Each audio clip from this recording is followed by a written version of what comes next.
오늘은 언어의 세계 5입니다. 언어는 사회 속에서 비약적으로 진화되어 왔습니다. 어휘수가 3,000에서 한 4,000개쯤 수준의 시적 공동체일 때보다 3만에서 한 5만 개 정도 되는 부적 공동체로 왔을 때 언어의 수준이 과거와 같을 수는 없었을 것입니다. 사회가 복잡해지면서 어떤 기율이 필요하게 되었는데 이에 따라 당연히 계율이라든가 초보적인 법률, 교육적인 격언, 종교적인 교리 이러한 것들이 우후죽순 생겨나는 것이었습니다. 함무라비 비석 대략 1800년 BC 1800년에서 1700년대경의 일입니다. 함무라비 법전에 나타난 계율 중에는 눈에는 눈, 이에는 이가 대표적인 사례라 하겠습니다. 함무라비 정신은 보복을 해도 지나치게 과도해서는 안 된다는 것이 중심 언어입니다. 이러한 원칙이 어떻게 만들어졌을까요? 이러한 주의가 이때 벌써 나왔음을 보여준다고 하겠습니다. 주의나 교리, 강령 이러한 것들은 한 사회를 유지하기 위한 최소한의 삶의 법칙, 생활의 법칙 이런 것들인데 이러한 것이 교육되어지지 않았다면 인간들은 여전히 오늘날 어느 골짜기에서 야생의 삶을 살고 있었다고 봐야 할 것입니다.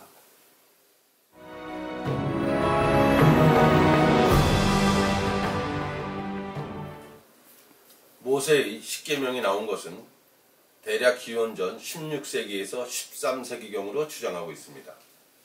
근동지방에서 전승되어 온 출애굽 스토리에 나 위에 다른 신을 섬기지 말라 하는 계율이 나오는데 이는 당시 부족국가 단위에서는 당연한 계율들로 마치 한국 사람들이 일본 신을 섬기는 것을 보는 태도와 같았다 하겠습니다. 부족들의 이동이 계속되면서 부족들에는 자신들의 정체성을 잃지 말아야 하는 절박감이 있었습니다. 농경족에 휩쓸리면서 야훼 부족신을 버리고 농경족의 신상인 바알에게 제사 지낸다거나 라신, 태양신을 섬겨서야 되겠냐 하는 부족 컴플렉스가 표출된 것이다 하는 이야기입니다. 이러한 어떠한 주의, 주장은 그 주장이 통용될 만한 어떠한 사회 환경 내에서는 힘을 발휘하는 것이었습니다. 부모에게 효도해야 한다 하는 계율은 이내 노인을 공경하여야 한다 하는 세컨다리 명제를 만들어내었고 이와 같은 원리로 임금에게 충성하여야 한다, 친구들과는 잘 지내야 한다 등으로 계속 번져나가는 것이었습니다. 예수 사후 초기 기독교 전통에서는 베드로나 바알과 같은 사도들이 예루살렘을 벗어나 선교 활동을 하면서 어떤 경전이나 교리들이 만들어져야 되겠다는 충동을 당연히 느끼는 것이었습니다.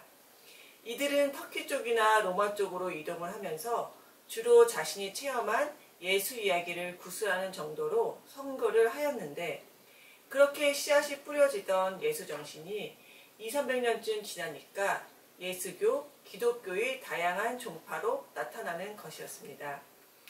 기독교를 국교로 인정한 로마 황제 콘스탄티누스는 각 지역에 퍼진 여러 예수론과 그리스도론, 성령론, 교회론 등을 교통 정리해야겠다고 마음먹게 되었고 이로 인해 325년 니케아의 주교단들을 모아 공의회를 개최하는 것이었습니다. 이것이 그 유명한 니케아 종교회의입니다. 의회가 열리니까 여러 동파들 사이에 당연히 다양한 교리들이 주창되었고 여기서 토론 끝에 삼위일체설 등이 기독교의 공식 교리로 제정되는 것이었습니다. 이렇게 한번 헌법처럼 제정되니 이때부터 다른 견해들은 모두 이단이 되는 것이었고 이후 이상한 소리 하는 사람들은 신성모독으로 처형되는 것이었지요. 이렇게 교의나 교리들도 절대적인 것은 아니고 사람들이 모여서 의에 의한 다르듯이 표결해서 만들어진 것이라는 점을 파악해야 하겠습니다. 어느 날 하나님 나라에서 공식 발표로 공표돼 내려온 것이 아니고 모두 우리 부족한 인간들의 집단 지성이 만들어낸 산물이다 하는 이야기입니다.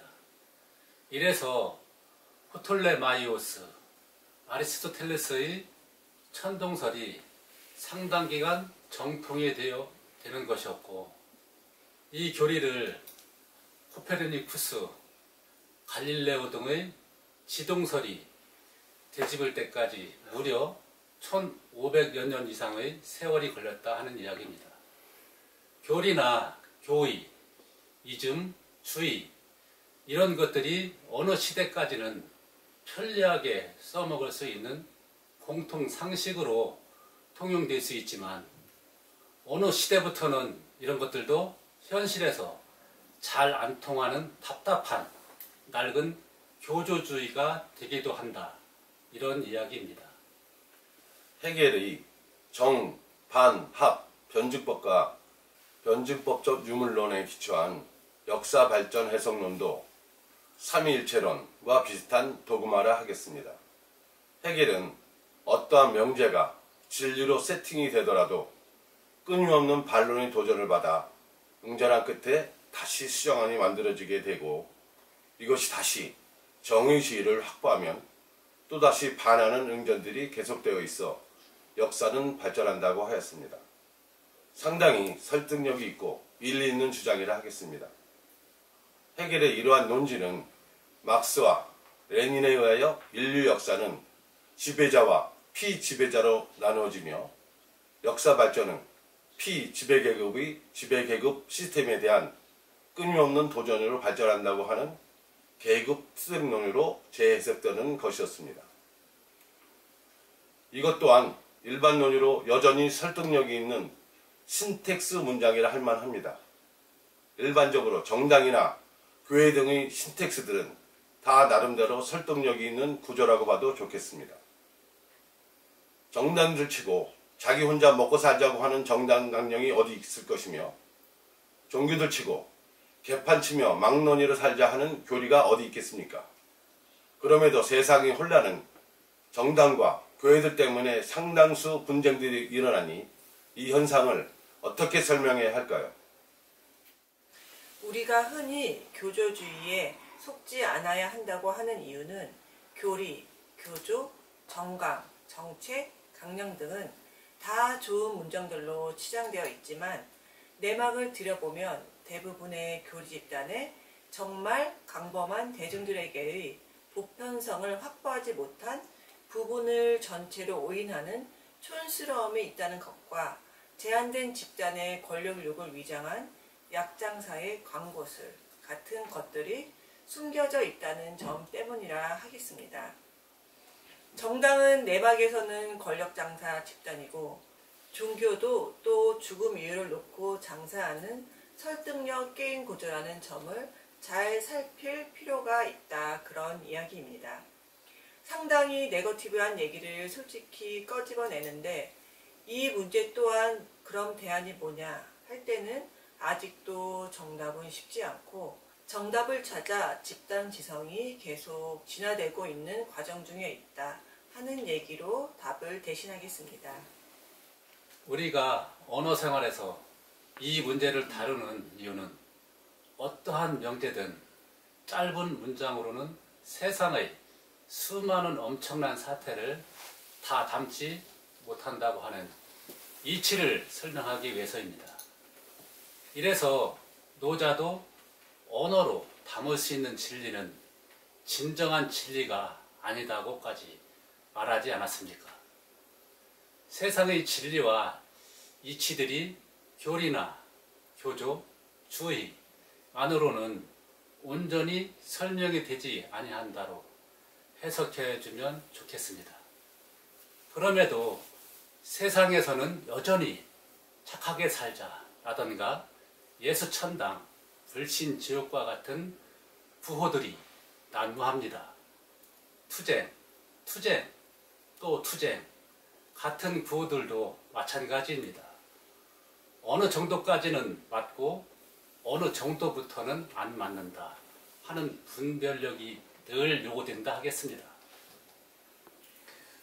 오늘은 언어의 세계 중에서 집단 지성들이 만들어낸 교리, 교조, 주의, 강령 등의 한계와 그럼에도의 중심 기능 이런 점들을 살펴보았습니다. 사회적 통념은 보통 그 시대, 그 장소에서의 일반 상식을 대변하고들 있습니다. 통념에 의해 한 사회가 유지되고 질서를 만들어 간다 보면 좋겠습니다. 누가 원하든 원치 않든 통념은 자체로 세포들처럼 확장되는 경향이 있습니다. 경상도에서의 상식이 전라도에서는 비상식이 되는 경우도 이래서 나타납니다.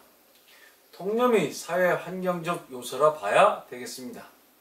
이래서 통념과 통념끼리의 상호작용, 교접에 의한 충돌, 조정, 화해 이러한 현상이 세계 곳곳에서 나타나게 되는 것입니다. 상호 이해를 통한 조정은 신택틱한 문장에서는 쉽지 않고 문장을 어떻게 재해석하고 조정해서 이해하느냐에서 주로 나타나게 됩니다. 이렇게 끊임없는 조정을 통하여 지구촌 시대의 인간들이 서로 충분히 상호 이해하는 영역이 확대되기를 기대해 봅니다. 오늘은 여기까지 하겠습니다. 다음 영역에서는 해석학 분야, 의미론, 세만틱스 분야를 중심으로 언어 현상을 보다 더 구체적으로 다뤄보도록 하겠습니다. 여러분 좋으셨다면 구독과 좋아요, 응원 댓글 3종 세트 꼭 부탁을 드립니다. 여러분의 응원이 저희 방송이 명품 방송이 되는데 큰 역할을 해 주실 것입니다. 감사합니다. 그럼 다음 시간에 다시 만나 뵙도록 하겠습니다. 안녕히 계십시오. 고맙습니다.